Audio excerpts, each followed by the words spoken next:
नमस्ते गाइस, मेरा नाम है डॉक्टर यामिनी मिगलानी। आज हम वायरल इलनेस और डेंगू फीवर दोनों को कैसे डिफरेंशिएट करते हैं इस बारे में बात करेंगे। पहले वायरल इलनेस और डेंगू की कॉमन सिम्टम्स क्या हैं उसके बारे में बात करते हैं। ये वायरस के अटैक से बॉडी में स्प्रेड होता है।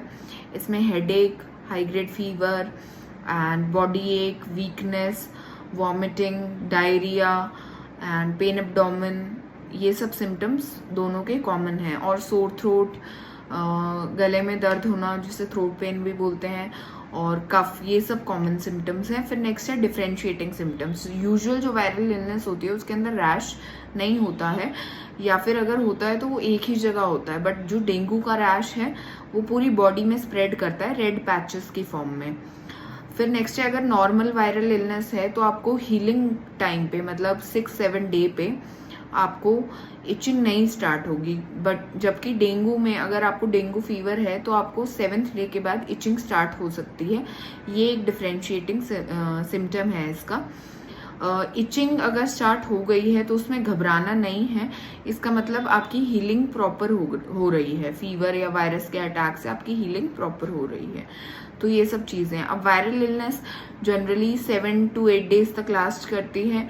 डेंगू 7 to 14 डेज तक लास्ट करता है। बट डेंगू भी एक वायरस के अटैक से ही होता है, जो डेंगू वायरस होता है उसके अटैक से होता है। फिर नेक्स्ट है दोनों का प्रिवेंशन। वायरल इलनेस में अगर कोई सुपर एडेड इन्फेक्शन है तो हम एंटीबायोटिक ऐड कर सकते हैं। डेंगू फीवर में हम जनरली अवॉइड करते हैं। वायरल इलनेस में हमारा जो हेमाटोक्रिटिया, जिसे पीसीवी बोलते हैं, वो इतना फॉल नहीं करता है। मतलब हमारी ब्लड की विस्कोसिटी चेंज नहीं होती है, या हमारे वाइट सेल काउंट्स फॉल नहीं करते हैं। बट डेंगू में ये सब फॉल करते हैं, जिसकी वजह से हमें फ्लूइड ट्रांसफ्यूजन करना पड़ता है या फिर ब्लड ट्रांसफ्यूजन करना पड़ता है। ऐसे ही प्लेटलेट्स वायरल फीवर में जनरली डिक्रीज नहीं होते हैं, ये होते हैं डेंगू में डिक्रीज। तो इसके लिए हमें प्लेटलेट ट्रांसफ्यूजन भी करना पड़ सकता है।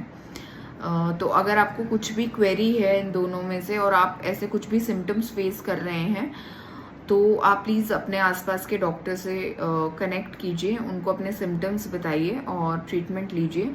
क्योंकि अगर आप सोच रहे हैं कि आपको वायरल इलनेस है और 7-8 दिन से आपका बुखार नहीं उतर रहा है, तो इट्स बेटर कि आप टेस्ट कराएं। जो फीवर पैनल वगैरह होता है उसका अगर टेस्ट कराएंगे तो उसमें एटलीस्ट हमें पता चल जाएगा कि ये डेंगू है या नॉर्मल वायरल इलनेस है। वो टेस्ट से डिफरेंशिएट हो जाता है।